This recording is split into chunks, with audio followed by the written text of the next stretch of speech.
Et salut tous les amis, c'est CryptoPartage, c'est un plaisir de vous retrouver pour cette vidéo d'analyse du 2 mai 2021. On se retrouve avec un Bitcoin qui corrige très légèrement, retour à 57 000 dollars. Très intéressant, on a la dominance qui diminue encore, on passe sous les 49% et c'est évidemment causé en partie grâce à Ethereum qui vient de chercher encore un nouvel ATH comme tous les jours maintenant. Il est passé au-dessus des 2900 dollars. Voilà, on n'arrête plus Ethereum, plus 2%. Du côté des altcoins, c'est un petit peu mitigé. On a quelques alts qui reculent très légèrement, comme le BNB, qui n'arrive toujours pas bien à s'extirper de son W, à partir fort. Comme je vous disais, il faut se méfier. Vraiment, j'ai peur que ce W se termine avec un fake out et qu'on vienne à peut-être beaucoup plus retracer sur le Binance Coin. Polkadot 36 dollars. On a le VeChain qui est très légèrement dans le vert que je vais analyser en deuxième partie de vidéo. Solana aussi pas très loin de repartir et de refaire un nouvel ATH 47 dollars. On a le HT, donc le UOB token, donc le token de la plateforme UOB qui est bien dans le vert. Je vais l'analyser aussi.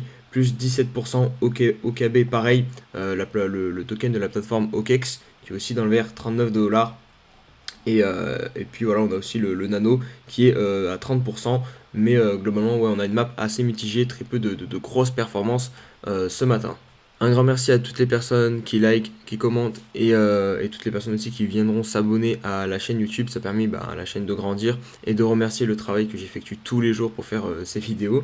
N'oubliez pas aussi de nous rejoindre sur les autres réseaux sociaux si vous voulez avoir un peu plus de contenu. Donc c'est le Twitter, Instagram et le Discord. Allez, comme chaque dimanche, on va faire un petit point sur les cryptos qui ont le plus performé dans le top 100 cette semaine. Et on trouve en première position le Bakary Token, donc Bake. Donc ça, c'est une plateforme de NFT de la Binance Smart Chain. Et elle nous fait plus 600%. C'est énorme. Et il me semble que je vous l'avais partagé un peu juste avant qu'il explose. Vous me direz en commentaire si certains sont entrés sur ce token quand je vous en avais parlé. Il me semble, hein, si je dis pas de bêtises.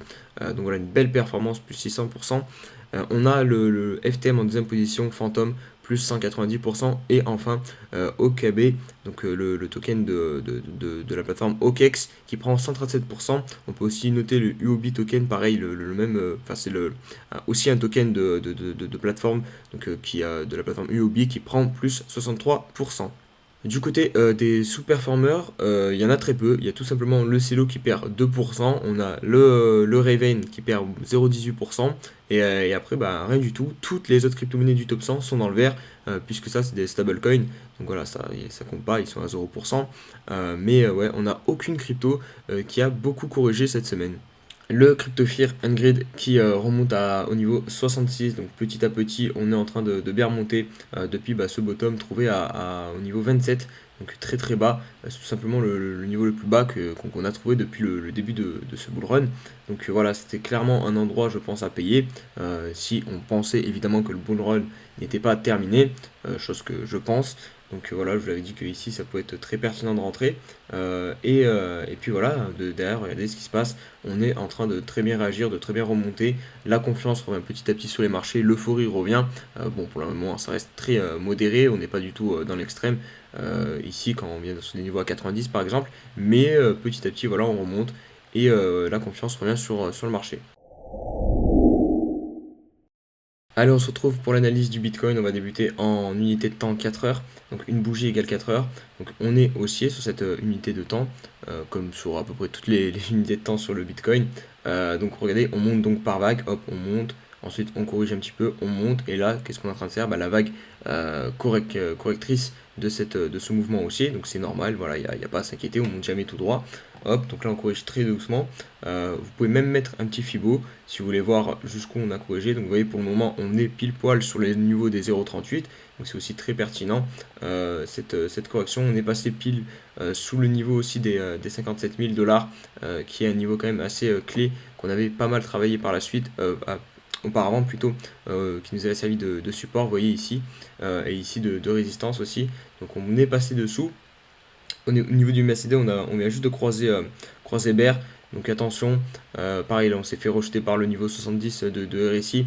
Donc ça m'étonnerait pas qu'on revienne peut-être se reposer encore une fois sur les 0,38 et peut-être venir chercher le bas de ce canal haussier. Vous voyez qu'on a débuté ici, qu'on a déjà travaillé deux fois. Donc revenir chercher ce canal haussier ou revenir chercher la MA 21 qui est pas très loin non plus. Donc en gros évoluer sous la résistance ici des 57 000 avant de repartir et remettre un mouvement haussier sur cette unité de temps pour faire un point haut et peut-être venir chercher du coup les 60 000 dollars. Au niveau du daily, on revient tester les moyennes mobiles. Regardez, on se pose sur la EMA 50 pour le moment. Encore une fois, vous voyez, on constate bien les mouvements de hausse et ensuite les vagues correctrices. Donc voilà, on monte par vague, hop, et là c'est pareil, on va faire une petite vague de correction. Donc pour l'instant, bah, comme je vous l'ai montré en H4, hop, si on remet le Fibo, ça sera exactement la même chose. On est sur le 0,38, donc petite correction. Mais voilà, là il faut plutôt se pencher sur l'unité de temps 4 heures pour vraiment bien analyser le court terme parce que là pour le daily pour le coup hormis une clôture sous le niveau des 57 000, 55 700 dollars qui est le plus gros support, enfin, le plus gros support comment dire proche pour le Bitcoin, il n'y a pas grand chose à rajouter en tout cas je trouve.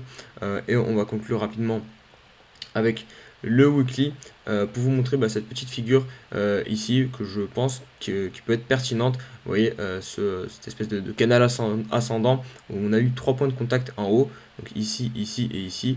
En bas on a pour le moment 2 points de contact, on va dire ici, et on peut même rajouter celui-ci peut-être, mais bon il vient par le dessous, mais en tout cas si on prend par le dessus, hop, on a un point de contact ici, un point de contact ici, donc attention, peut-être que cette figure va être pertinente, on va surveiller évidemment quand on viendra ici, si jamais on vient à casser le niveau des 60 000 dollars et qu'on se fait encore repousser une fois de plus, on pourra clairement voir que cette courbe peut être très, pas cette courbe, cette droite peut être très pertinente.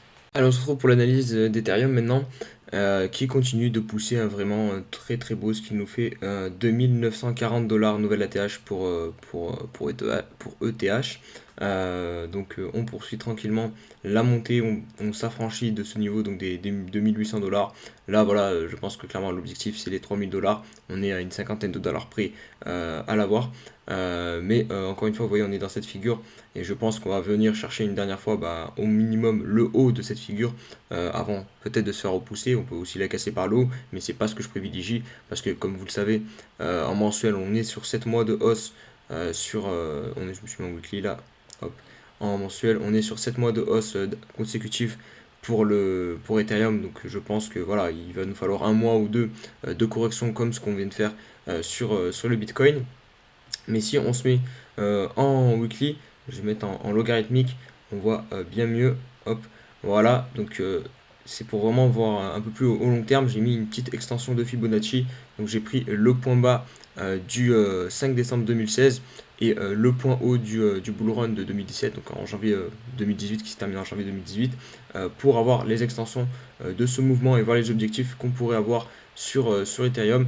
Et vous voyez qu'on se trouve finalement entre le 1.6 et le 2.4 et toute cette zone là qui est globalement aux alentours, qui commence à 3500 dollars et qui se prolonge jusqu'à 3800 dollars. Et là on se trouve en plein milieu, donc est-ce que ça veut dire que voilà, avant de corriger, on va venir chercher une touchette sur les 2.4? Ça serait pas déconnant finalement. 3400 dollars, c'est clairement, on n'y est plus très loin. Donc voilà, avec un petit peu plus d'euphorie, on peut venir chercher dans la semaine ou la semaine prochaine, de début du mois de mai, quoi, venir chercher un excès haussier et ensuite corriger sur Ethereum. Comme je vous dis, en mensuel, on a besoin de corriger. Donc voilà, c'est clairement à surveiller, ça je pense. On a aussi les deux autres niveaux qui sont beaucoup plus hauts avec un 4.2 qui est à 6000 dollars. Donc peut-être les objectifs à se mettre en tête pour Ethereum pour la fin du bull run. Voilà, c'est deux petits objectifs à venir chercher donc au-dessus des 5000 dollars. Mais en tout cas, au niveau du court terme, on va peut-être démarrer une petite euphorie comme d'habitude avant pour piéger le maximum de personnes et ensuite corriger assez violemment pour refaire sortir des personnes et surtout permettre au cours de se reposer un petit peu et de dégonfler un petit peu parce qu'ici notamment on a ici quasiment à 92, donc forcément il faut qu'on corrige un petit peu et qu'on prenne un peu plus notre temps sur Ethereum. On poursuit avec VeChain qui n'en finit plus de monter, hein. Vraiment il nous fait un très beau bull run. Bon là il a corrigé un petit peu depuis son ATH à 0,27 dollars. Il a fait une mèche jusqu'à 0,13, donc ça fait une belle correction quand même, mais c'est totalement normal après une telle hausse. On va se mettre un petit Fibonacci, hop. Donc voilà, on est venu rechercher la zone des 0,5. On a bien réagi dessus. On constate aussi Bon, je vais vous montrer, il y a aussi ce niveau-ci, là, vous voyez, qui est pertinent, les 0,23. Des 0,22, pour l'instant, on bute dessus. Hop, on supprime le Fibo. Vous voyez qu'on a aussi la MA21 qui nous a bien supporté. On a juste méchi en dessous. Bon, on a très très légèrement clôture en dessous. C'est une petite imperfection. Regardez, ça se voit que voilà, elle nous supporte. On est collé à elle. Le cours ne veut pas passer en dessous.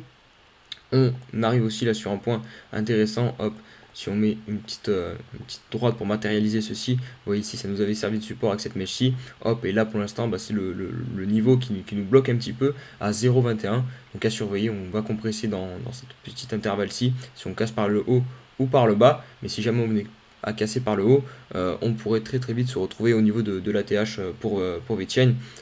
D'autant plus que regardez, on a aussi ici un creux, un premier creux, et hop, ici on a fait un deuxième creux plus haut que le précédent. Donc ça, c'est aussi très intéressant et très bullish. Au niveau du RSI, on a aussi cette belle trend qu'on tient depuis très longtemps, 3 novembre 2020, qu'on ne casse pas. On continue de monter à chaque fois, on vient se prendre appui dessus, hop, et on repart. Donc ça, c'est pas mal. On a juste le MACD qui n'est pas encore très bien orienté, mais voilà, c'est le petit bémol. Sur le weekly, pour conclure rapidement, on a aussi quelque chose de très intéressant. On n'a pas de divergence au niveau du RSI, et c'est rare parce qu'on a quand même beaucoup de cryptos qui pump autant, qui finissent très très vite en divergence. Et là, pour le coup, c'est pas le cas. Donc c'est aussi un bon point pour VeChain. Allez, on poursuit avec le UOB token. Et lui, voilà, ça va illustrer ce que je vous disais sur VeChain. Là, on a une divergence pour le coup. On a un point haut ici sur le RSI, pareil ici. Et par contre, ici, on a un nouveau point haut, plus haut qu'ici. Mais pourtant, le RSI est bien plus bas. Donc ça fait une divergence. Hop, vous mettez une droite là. Après, on a un autre point positif quand même. Enfin, là c'est un point négatif. Et là, on a un point positif. C'est que cette trend, on la conserve sur le RSI, débuté début novembre. Mais le MACD aussi est bull. Mais cependant, quand on se met en mensuel, on a un RSI à 90. Donc sur les unités de temps long terme, donc le weekly et le mensuel, j'imagine plutôt une correction à venir. Par exemple dans un mois ou deux grand max, parce que voilà, on va pas monter à 100 de RSI, donc il faut une correction sur ce token. Après, si on prend vraiment au niveau du court terme, on vient de faire un nouveau plus haut sur le daily, on vient de faire la clôture daily la plus haute, donc ça c'est quand même un signe bullish. Donc je vais vous mettre un petit fibo de prolongation de tendance pour voir quels pourraient être les objectifs. Vous voyez, on a méché pile poil sur le 1.2. Donc pour l'instant, on corrige un petit peu. Mais si jamais on venait encore à prolonger ce mouvement, donc on a le 1.4 qui est situé à 31, le 1.6 à 33. Et si vraiment on réussit à passer même au-dessus du 1.6, on aura cette zone-ci des 2.4 et 2.6 situés aux alentours des $40 pour le UOB token. Allez, on va conclure la vidéo par le XRP. Et comme vous pouvez le constater, on a ce niveau de prix d'abord des 2 $, qui est la grosse résistance à casser. Maintenant, elle nous a repoussé ici. Ici, on avait eu une clôture qui s'était effectuée dans ce niveau de prix. Donc voilà, là pour l'instant, c'est le niveau à surveiller, je dirais, sur le XRP, par le haut, en tout cas sur ce qu'il y a au-dessus de notre tête. On voit aussi sur les récits qu'on a une divergence, on a un gros point haut ici. Vous voyez, hop, et ici un deuxième, et finalement, il est plus bas que celui-ci. Pareil, c'est une divergence. Peut-être qu'on va l'épurer un petit peu ici avant de repartir sur XRP. Donc peut-être une consolidation à venir entre ce niveau de prix, donc les 2 $, et le 1.37 qui est aussi un niveau intéressant, je pense. Regardez, ici on avait clôturé pile dessus. Là aussi on clôture juste. Enfin oui, c'est ce que je viens de vous dire, en fait on clôture juste au-dessus. Et là aussi on avait clôturé ici. Donc le niveau de 1,30$ est intéressant. Donc pourquoi pas faire quelque chose comme ça sur XRP un petit peu consolidé avant de venir poursuivre un nouveau gros mouvement, un gros pump sur XRP comme il sait nous faire, puisque voilà, c'est vraiment un token qui fait tout le temps des gros pumps, qui a beaucoup de volatilité.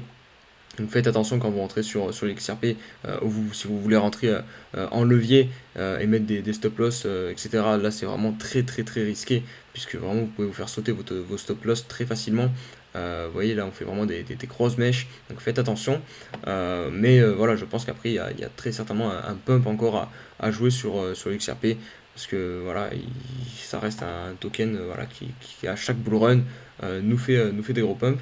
Même si voilà, personnellement j'aime pas le fondamental, mais on est bien obligé de constater que à chaque fois il pump. Donc voilà, si vous voulez vous faire un billet, ça peut se tenter. Que dire de plus sur l'analyse technique? Non, je pense que j'ai fait le tour. On a ces deux niveaux clés vraiment. Moi, je pense qu'on va consolider au niveau entre ici et ici, donc à attendre soit une confirmation en cassant par le haut ici, ou soit attention à surveiller si on vient clôturer en dessous. ce qui pourrait se passer par la suite. On a aussi après ce support du coup situé au niveau des 0,90 $. Voilà pour cette vidéo les amis, j'espère qu'elle vous a plu. Si c'est le cas, bah, comme d'habitude, n'oubliez pas le petit pouce bleu, le petit commentaire et on va se dire à la semaine prochaine, enfin demain du coup pour une nouvelle semaine sur le marché crypto. Prenez soin de vous, passez un bon dimanche et allez, ciao ciao.